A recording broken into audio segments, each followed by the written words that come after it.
Business में profit हुआ पर दिखता नहीं पैसा कहां पर है। सप्लायर को मैं टाइमली पेमेंट करता हूं पर मुझे टाइमली पेमेंट नहीं मिलता। मेरे इंडस्ट्री में सिर्फ उधार का ही बिजनेस होता है, कैश बिजनेस पॉसिबल ही नहीं है। अगर आपको भी यही दिक्कतें महसूस हो रही हैं अपने बिजनेस में तो प्लीज इस वीडियो को पूरे ध्यान से देखिए।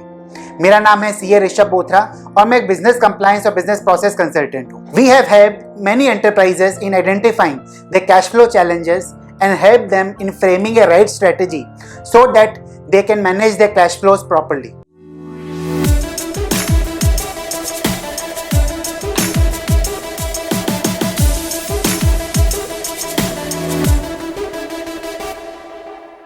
आज मैं आपको समझाऊंगा कैश फ्लोस क्या होता है, कैश फ्लोस कितने टाइप्स के होते हैं, कैश फ्लोस की प्रॉब्लम किस वजह से होती है, how can you improve your profitability by managing your cash flows properly. Cash flow का मतलब है किसी भी स्पेसिफिक पीरियड में आपके बिजनेस में कितना पैसा आया और कितना पैसा गया। किसी भी बिजनेस में पैसे के आदान प्रदान सिर्फ 4 चीजों के कारण होता है।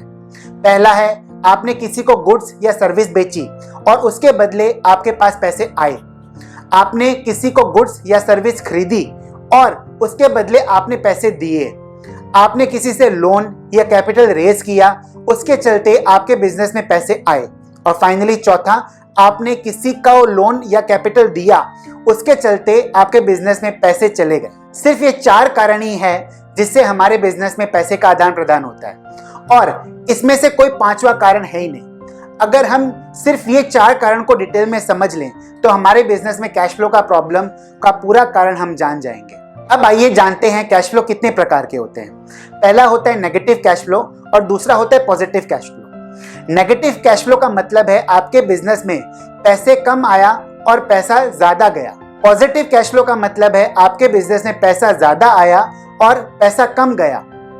कैश फ्लो कभी भी इनकम या एक्सपेंस से रिलेट नहीं करता है। आपकी इनकम अगर ज्यादा है और खर्चे कम है, जरूरी नहीं आपके कैश फ्लोस पॉजिटिव रहेंगे, वो नेगेटिव भी हो सकते हैं।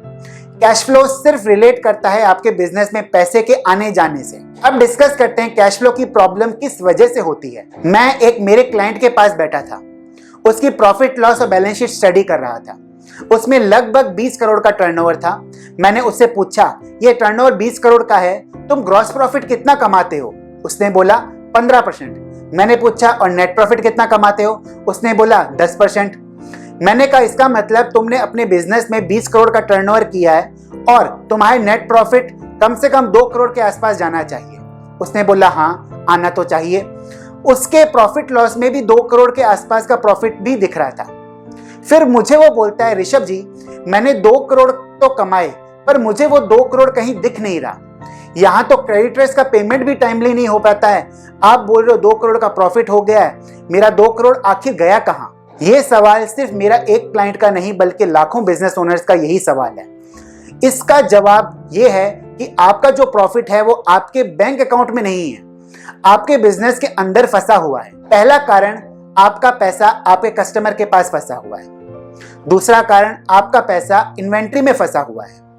तीसरा कारण, आपका पैसा मशीनरी, लैंड एंड प्रॉपर्टी में फंसा हुआ रहता है। चौथा कारण, आपके खर्चे आपके इनकम से ज्यादा है। और 5वां कारण, आपको बिजनेस फाइनेंस और पर्सनल फाइनेंस का मतलब नहीं पता। तो सबसे पहले डिस्कस करते हैं कैश फ्लो प्रॉब्लम का पहला रीजन है आपका पैसा कस्टमर के पास फंसा रहता है। जब भी कोई सेल ऑर्डर आप क्लोज करते हो तो आपको आपके जो पेमेंट्स टर्म्स एंड कंडीशन है उसका प्रॉपर क्लॉज आपके कस्टमर को पास जाना चाहिए। बहुत बार ऑर्डर लेने के चक्कर में हम कस्टमर के साथ टर्म्स एंड कंडीशन ज्यादा मान लेते हैं और डिलेड टर्म्स में एग्री कर जाते हैं।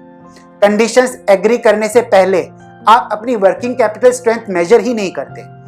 आपके पास अगर 1 महीने का वर्किंग कैपिटल है तो आप उधार 1 महीने से ज्यादा नहीं दे पाओगे। 1 महीने से ज्यादा उधार बांटोगे तो आप क्रेडिटर्स को टाइमली पेमेंट नहीं कर पाओगे और ना ही नया इन्वेंट्री भी नहीं खरीद पाओगे। बहुत सारे ऑर्गेनाइजेशन में मैंने सर्वे किया है कि मेजॉरिटी ऑफ द प्रॉफिट्स कहाँ फंसा हुआ है।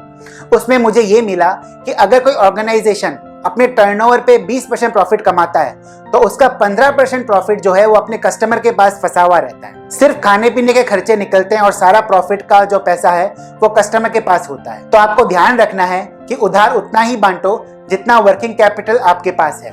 जितनी कम वर्किंग कैपिटल लगेगी उतना आपका बिजनेस कैश रिच होता रहेगा। इसको एक एग्जांपल के जरिए समझते हैं। दो बिजनेस है, बिजनेस ए और बिजनेस बी। दोनों बिजनेस में हर रोज 1 लाख रुपए का वर्किंग कैपिटल चाहिए। दोनों बिजनेस का टर्नओवर भी सेम है जो कि 30 लाख रुपए है, पर दोनों बिजनेस की वर्किंग स्ट्रेटेजी थोड़ी अलग है। बिजनेस ए का प्रॉफिट रेशियो 10% है बिफोर इंटरेस्ट ऑन कैपिटल और बिजनेस बी का जो प्रॉफिट रेशियो है वो सिर्फ 2% है before interest on capital. Business A का पेमेंट रिकवरी साइकिल है 30 दिन का, मतलब सेल्स करने के बाद उसका पैसा 30 दिन के बाद आता है। और बिजनेस बी का पेमेंट रिकवरी साइकिल है 1 दिन का, वो माल उधार में नहीं बेचता, कैश में बेचता है। बिजनेस ए का मंथली इन्वेस्टमेंट हर महीने के 30 दिन और 1 लाख रुपए हर दिन के हिसाब से 30 लाख हो गया है, क्योंकि उस बिजनेस का पैसा 30 दिन के बाद आता है। और वहीं बिजनेस बी का मंथली इन्वेस्टमेंट हर महीने के 30 दिन और 1 लाख रुपए हर दिन के हिसाब से सिर्फ 1 लाख का ही होता है, क्योंकि उस बिजनेस का पैसा रोज आ जाता है और वही पैसा वापस री इन्वेस्ट हो जाता है। जहां बिजनेस ए में 30 लाख का इन्वेस्टमेंट लग गया है तो बिजनेस बी में सिर्फ 1 लाख का ही इन्वेस्टमेंट हुआ है। ध्यान देने वाली बात यह है, बिजनेस ए में 30 दिन के बाद सिर्फ 10% प्रॉफिट बिफोर इंटरेस्ट के हिसाब से 3 लाख का प्रॉफिट हुआ होगा, पर बिजनेस बी में 30 दिन बाद सिर्फ 2% प्रॉफिट बिफोर इंटरेस्ट के हिसाब से 60,000 रुपए का प्रॉफिट हुआ है।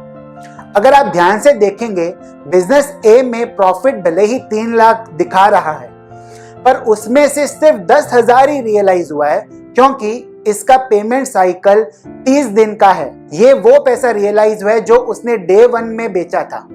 बाकी का 2.9 लाख का प्रॉफिट उसके सन्ड्री डेटर्स में खड़ा हुआ है, उसके कस्टमर के पास पड़ा हुआ है। पर बिजनेस बी में भले ही प्रॉफिट 60,000 दिखा रहा है, पर रियलाइज प्रॉफिट 60,000 है, बिजनेस ए से 50,000 रुपए ज्यादा, क्योंकि उसका पैसा रोज का रोज आ जाता है। आपको लग रहा होगा कि मैं बार बार प्रॉफिट बिफोर इंटरेस्ट की बात क्यों कर रहा हूं।